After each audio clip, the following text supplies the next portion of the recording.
भीम प्रतिष्ठानच्या वतीनं दिनांक 3/11/2025 रोजी सकाळी 12 वाजता फडकुले सभागृह सोलापूर इथं धम्मचक्र प्रवर्तन दिनाचं औचित्य साधून विविध मंडळांना भीमप्रेमी प्रतिष्ठानच्या वतीनं मोफत भगवान गौतम बुद्ध यांचे मूर्ती वाटप करण्यात आली आहे। आदर्श शिक्षण संस्थांना, विविध पत्रकार बांधवांना तसेच बचत गट महिलांना पुरस्कार देऊन सन्मानित करण्यात आले।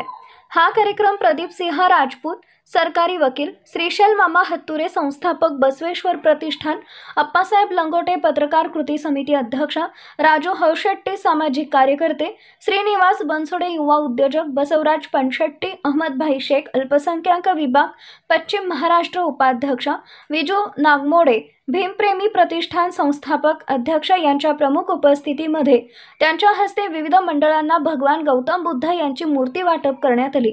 त्यातच विविध शिक्षण संस्थांना, पत्रकार बांधवांना व विविध बचत गटांचे प्रमुख महिलांना आदर्श पुरस्कार देऊन कार्यक्रम पार पाडण्यात आला।